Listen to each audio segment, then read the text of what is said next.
सामने आ रहा है। अभी सरकार ने 5 सालों में दिव्यांग कोटे में नौकरी पर लगे लोगों की जांच शुरू की, तो अब तक की जांच में सामने आया है कि 90% फर्जी मूक बधिर और दृष्टिबाधित दिव्यांग कोटे से नौकरी पाकर काम कर रहे हैं। यानी जो पूरी तरह देख सकते हैं, सुन सकते हैं, बोल सकते हैं, वो फर्जी दिव्यांग बनकर नौकरी चुराए बैठे हैं।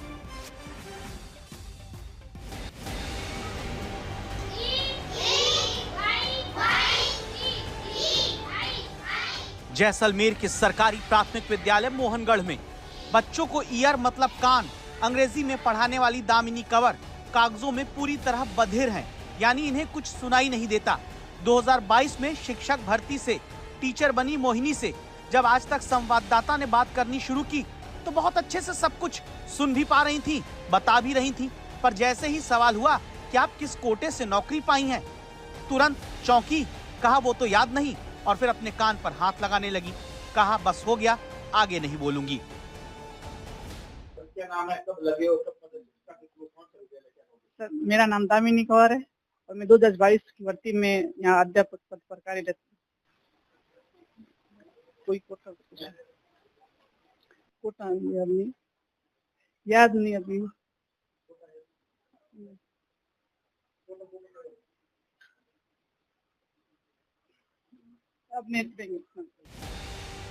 भरतपुर के सरकारी कॉलेज बयाना में नरेशन पढ़ा रहे अंग्रेजी के लेक्चरर सवाई सिंह गुर्जर प्रमाण पत्र में मूक और बधिर दोनों बताए गए।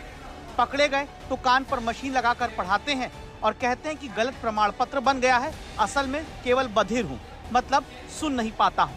मगर इनके प्रमाण पत्र के फर्जी पाए जाने पर स्पेशल ऑपरेशन ग्रुप ने जयपुर बुलाकर सवाई मानसिंह अस्पताल में जांच कराई तो ये सुनने लायक निकले और नौकरी के अयोग्य। दावा करने लगे गलती से मूक बधिर दोनों लिख दिया था। ENT डिपार्टमेंट के डॉक्टर साहब ने मुझे बताया कि आपका 0% वाला ऐसी नहीं है, आप सही हो, आप सही दिव्यांग हो, आपकी त्रुटि केवल प्रमाण पत्र में है। आपका जो ऑनलाइन दिव्यांग प्रमाण पत्र है उसमें आपको गूंगा बहरा दिखा करके और मल्टीपल डिसेबिलिटी का कागज जो है दिव्यांग प्रमाण पत्र आपका इशू कर दिया है। 2018 क्लर्क परीक्षा में दिव्यांग कोटे से क्लर्क बने जोधपुर के अशोक सीधे पूर्व मुख्यमंत्री अशोक गहलोत के दफ्तर में नौकरी पर लग गए और 2020 में मुख्यमंत्री कार्यालय में प्रमोशन भी मिल गया। सत्ता बदली, पता चला कि ये तो बधिर का प्रमाण पत्र लगाकर नौकरी पाए हैं। जांच के लिए SMS अस्पताल भेजे गए तो इन्होंने खुद न जाकर जोधपुर के ही सही में मूक बधिर अशोक को भेज दिया। मेडिकल बोर्ड ने फोटो से पकड़ लिया तो अस्पताल के बाहर खड़ा अशोक भाग गया और बेचारा मूक बधिर जेल चला गया।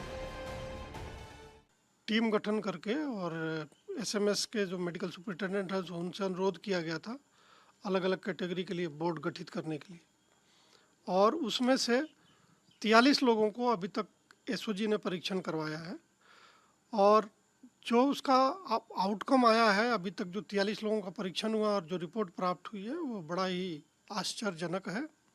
उसमें से मात्र 6 लोग हैं 43 में से जो वाकई दिव्यांग है और उनका दिव्यांगता का प्रतिशत 40 या 40 से अधिक है।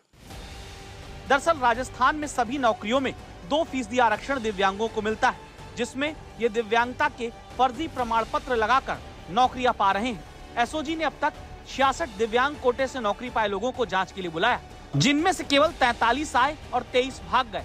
43 में से 37 जाली दिव्यांग निकले, केवल 6 सही निकले। सरकार के दूसरे विभागों की हुई 8 जांचों में सभी फर्जी निकले जो नौकरी छोड़कर भाग चुके हैं। सुनने की टेस्ट के लिए एक ऑडियोमेट्री या बेरा टेस्ट कराते हैं। ऑडियोमेट्री पहले करते थे जिसमें सब्जेक्टिव होती थी, उसमें तो कोई भी आदमी से कंफर्म करना मुश्किल होता था। उसके बाद में बेरा की जांच आजकल होने लगी है, उसमें काफ़ी हद तक सच्चाई सामने आ जाती है। तो इन सब का जब बेरा जांच हमने कराई तो उसमें अधिकांश में वो बेरा जांच सही पाई गई, यानी कि उनकी सुनने की क्षमता ठीक थी। अब तक की जांच कहती है कि 90% सही सलामत लोग खुद को मूक बधिर बताकर या फिर अंधेपन का जाली सर्टिफिकेट बनाकर नौकरी हासिल कर रहे हैं। इसीलिए आज तक दिव्यांग कोटे से फर्जी सर्टिफिकेट लगाकर नौकरी चुराने वाले लोगों से खबरदार कर रहा है। पिछले 5-6 सालों में फर्जी प्रमाण पत्र बनाने वाले गिरोह ने दिव्यांग लोगों को भी नहीं छोड़ा है। पूरी तरह से सही सलामत लोग गूंगा बहरा और अंधा बनकर नौकरी पा गए हैं दिव्यांग लोगों की जगह पर। ये सब इसलिए संभव हो पाया क्योंकि हमारा सिस्टम अंधा, गूंगा और बहरा बन गया था। अब जब पकड़े जा रहे हैं तो नौकरियां छोड़ छोड़कर भाग रहे हैं। हालात ऐसे थे कि ये मुख्यमंत्री कार्यालय से लेकर राजस्थान लोक सेवा आयोग में महत्वपूर्ण पदों पर लगे हुए थे। जैसलमेर से विमल भाटिया और भरतपुर से सुरेश फौजदार के साथ शरद कुमार, जयपुर आज तक।